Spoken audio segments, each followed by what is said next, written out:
Friends, over the past year or so, you and I have been pissing and moaning about the proliferation of SUVs and how that has spelled the premature death of the car.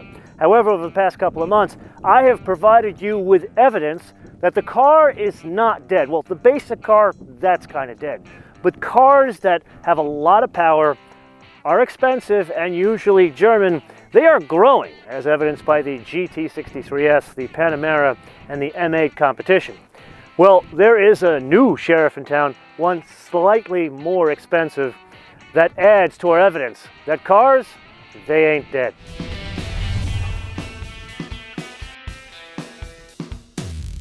Right at the top, it would be prudent for us to get out of the way that there's going to be a significant theme throughout this episode, that much of the engineering and technology of this Mercedes Maybach is absolutely shared or very similar to the W223 class we looked at about 2 months ago.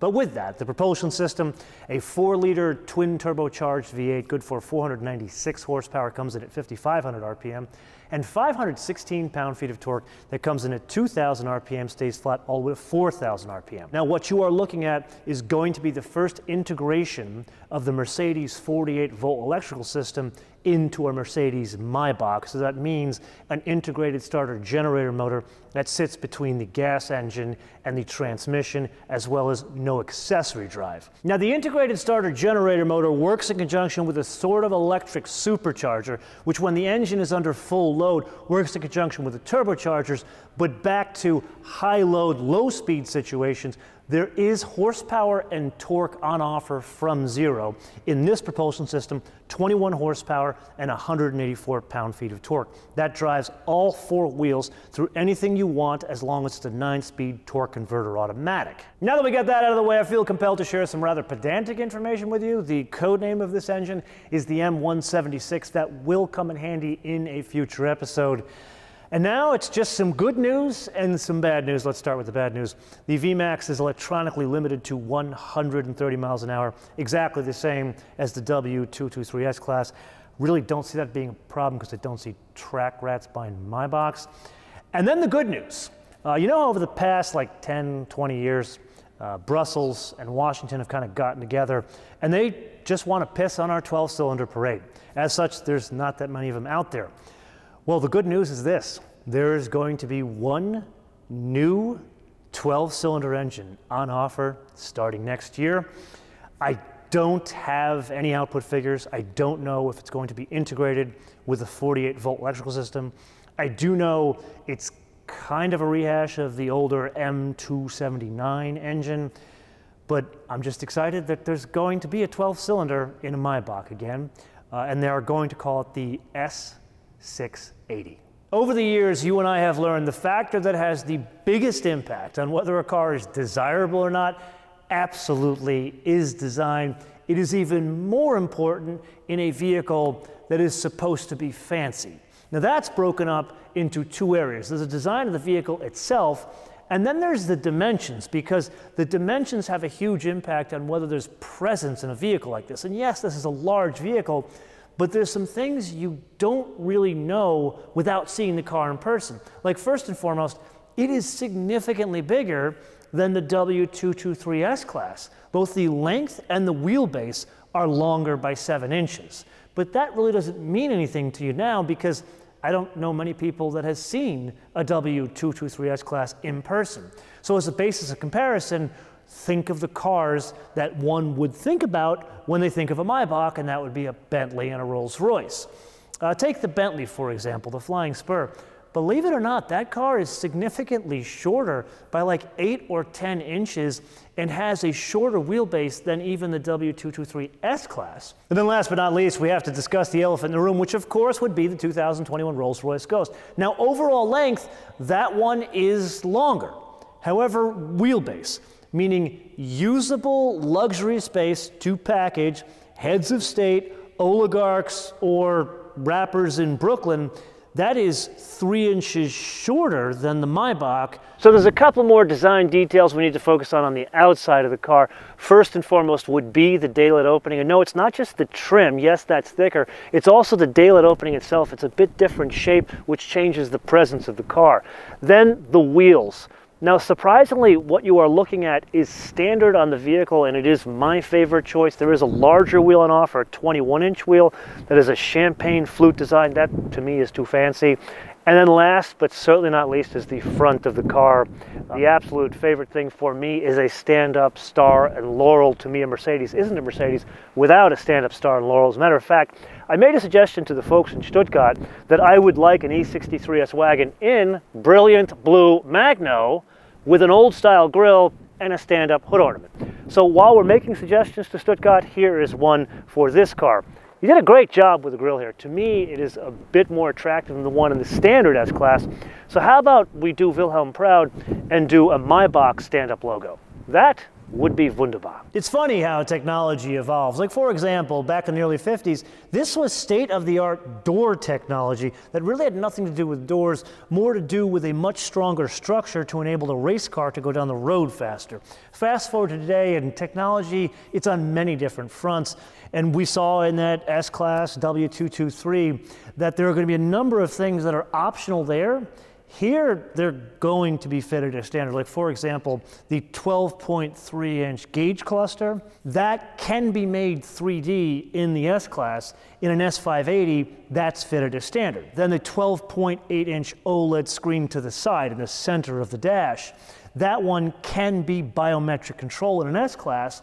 The biometric control is fitted as standard in the Maybach. And then the pièce de résistance is the head-up display. Now, this is not new, but what we saw there that stood out, this is a head-up display that can shoot an image up to 30 feet in front of your vehicle that is 77 inches in diameter. As a basis of comparison, that is some of the larger TVs you would see at Costco, and that will be fitted as standard to the Maybach. Then downshifting into something I'm more excited about, which would absolutely be music. You guys know I'm a huge freak for Burmester audio systems in Porsches and Mercedes.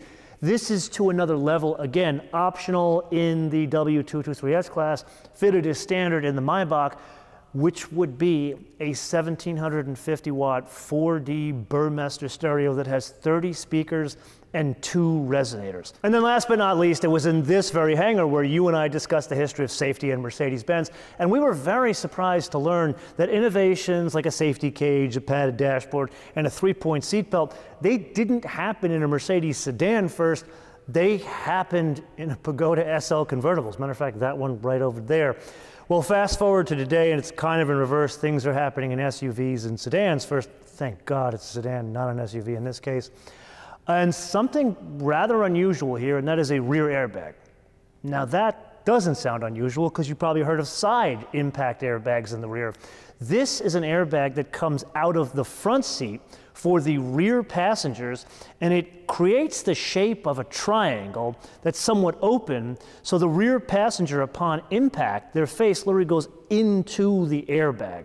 And this, again, going to be fitted as standard to the Maybach. Of all the bits you and I are going to cover about the Maybach S580, the underpinnings, that's absolutely what follows most closely to the W223 S-Class. So, for example, the multi-chamber air ride, the 48-volt electrical system, and the electronic air body control, that's all identical between the two cars. What changes is the configuration as well as the specific suspension tune in the Maybach. And that's a bit wider track width. Then last but not least, something we covered in the S-Class Tech Review, the VariFlash 4-wheel steering system. No, not new, but what was new is 2 different options in how much steering it offers in the rear. So there's one version that offers up to 4.5 degrees of steering in the rear. Then there's another version that offers up to 10 degrees of steering in the rear. Now in an S-Class, that's optional. On a Maybach, that's fitted as standard. However, what determines whether it's 4.5 degrees in the rear or 10 degrees in the rear as standard is the choice of wheel and tire sizes, whether they're staggered or not. Remember in our world premiere S-Class Tech Review, we discussed how the Mercedes version of that car will not be on offer in the US with a 4-place seating package. This is the reason why. The Maybach is the only one in the US that will be on offer with a 4-place seating package. But to further confuse things, the Maybach can be had with the 5 position seats, so basically the bench seat in the rear. Something far more important, and probably more important than the Maybach version, is the color and trim and the textures. Here it is magnificent. That S-Class we looked at, that had this silver and black trim interior. It wasn't particularly good for the detailing of the car. Here, the combination of the brown with the tan and then this pinstriped wood that has a satin finish, it absolutely comes off the page. And I would argue that's one of the important things about a Maybach. Two-tone, really not my bag, but why would one choose a Maybach if you don't get two-tone? Because that's why it stands out. Then there's some other details. Obviously, gotta have champagne flutes, and there is a cool box back here. Notice I don't say refrigerator because it is electronically controlled, like think of like an air conditioner in your wall unit. It's an electronic air conditioner to a box that keeps your champagne cool. For me, it would keep my flavored sparkling water from Costco, you know, the ice knockoff drinks. That's what I would keep back there. But anyway, move on to some of the tech. There are 3 screens back here, something we've seen in many other Maybachs, even Porsches, where they have a center screen here that is an Android tablet. I've said it before, I'll say it again, would love to see this be an iPad, but that is something that's due more with Apple than it is Maybach, because Apple doesn't open their OS. But really what this does is mirror the UX from the car over the Android operating system. And then, last but not least, there is an HVAC controller that is kind of far up here, but I guess one would call those rich man's problems. I like this. I like this a lot, and these kind of vehicles, not normally my cup of tea. In fact, the only vehicle like this that has ever spoken to me in the past has been the Bentley Mulsanne, and the only reason I probably would never own one is the maintenance on that specific vehicle would be more than that airplane. With that, I do feel the design of the Maybach S580 is more successful, to me more attractive, than that of the Mercedes-Benz branded S-Class. I do feel there's more presence to this vehicle. Big function of that is the front of the vehicle, and believe it or not, the two-tone paint. That said, I do have a wish list, and it's only one thing, and that is the dashboard. I feel there is a missed opportunity here, and here's why. People who buy a Bentley, a Rolls-Royce, or a Maybach, they're not technology buyers. They are buying into a lifestyle. They're buying to an opulence. They're buying a look-at-me kind of a car. So to have a 12.8-inch OLED screen or a head-up display bigger than a TV at Costco, that's not what they're going for. They want more presence both outside the car and inside the car. I feel it would have been more successful to put a dashboard in this vehicle more akin to a Bentley than what they did here, more akin to a Tesla. Now I get it, it's expensive to make changes to big items, especially to those you can't see, but that's not what I'm asking for. Keep all the guts underneath, like the 3D gauges, the flash head-up display, or the large screen in the center.